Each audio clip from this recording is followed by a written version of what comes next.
Hi, I'm Lorraine Hamilton from Coach School, and I'm here today with 5 tips to improve your coaching mindset. So I work with lots of coaching students, and there are some common fears that come up time and time again as they spread their wings and step into their new career. Here's how we address them in Coach School. So first up, number 1, I'm responsible for my clients' results. Well, that's not strictly true. In coaching, we can't be responsible for our clients' results. We can't guarantee what they're going to do as a result of the learnings that they're having in that coaching discovery. So for you to feel, if you're a coach and you feel responsible for your clients' results, then let's reframe that. Because what you are actually responsible for is creating a safe space so that your client can have those discoveries that they need in order to come up with their own solutions and take the right next action in order for them to get results.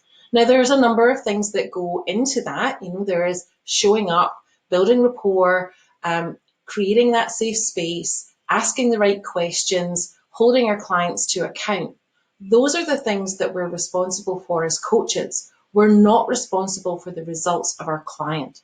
If we do a good job on the responsibilities that we have, then our clients' results will generally be very, very good. But as a coach, you're not responsible for that result. Sometimes clients just need somewhere to download. I work with executives and professionals and business owners.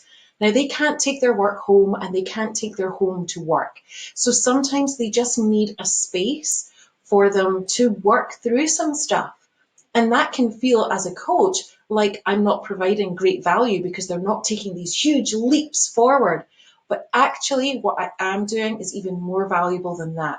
I'm giving them a space for them to work through their own things so that they can leave feeling really good about work when they go home, or feeling really good about home when they go to work. So, number 1, you're not responsible for your clients' results. Number 2, my life isn't perfect, so why on earth would they come to me for help? Why on earth would clients come to me for help? This is another very common fear and block that new coaches and coaching students go through. But the thing is, they're not coming to you for you to tell them what to do.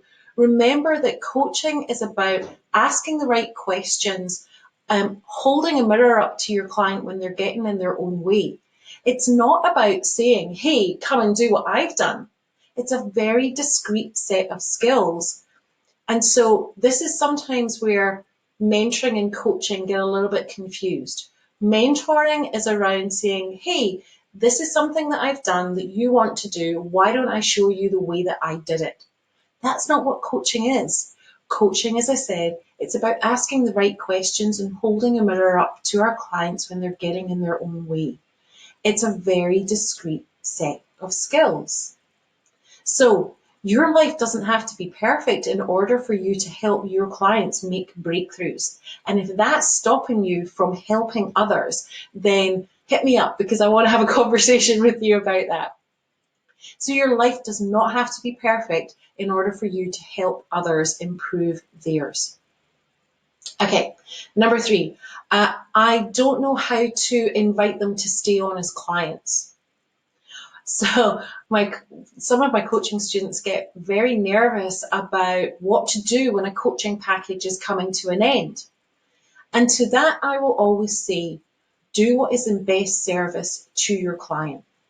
Start having that conversation a couple of sessions from the end of your coaching relationship. Say, hey, what are your thoughts on what you want to do next? Here's what you came to coaching for. Here's the progress that we've made. Here's what's still left to do. What are your thoughts on what you want to do next?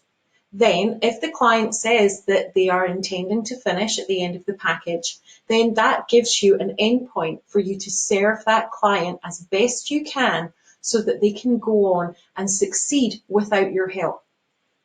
If they say that they're interested in continuing, that's great. You can have that conversation and then plan to use those sessions as you would an ongoing coaching relationship. So don't be afraid to have the conversation a couple of sessions out from when you're due to finish. It's in best service to your client and then it's in best service to you and your reputation. Number 4, I don't know how to interrupt my client respectfully.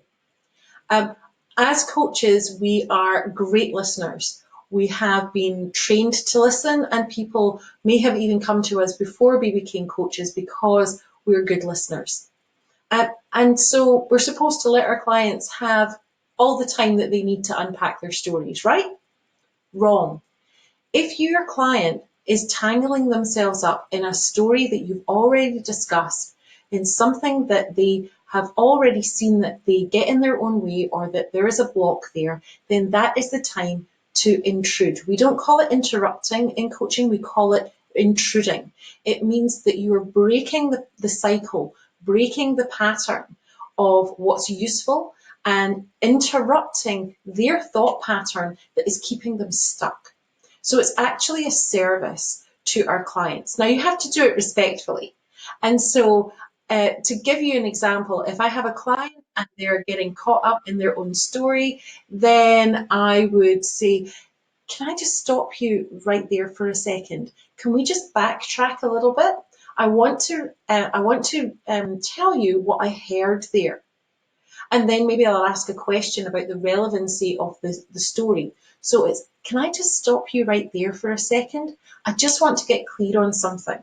That is a respectful way to intrude. It's not about jumping in and going, no, wait a minute, you're wrong and we need to talk about this. So hopefully that's helped with how to intrude respectfully in a client coaching conversation. And then number 5, very, very common, I'm scared, I don't have all the answers and I won't know what to say. And this is very much linked to our first challenge, which I'm responsible for the client's results. You don't have to have all the answers.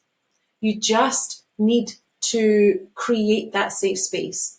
First and foremost, create that safe space for your client.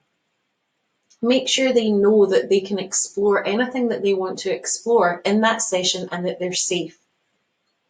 And then, let your client take the lead. If you don't know what to say, if you don't feel the next question coming, then just leave a little bit of space. Silence is your friend.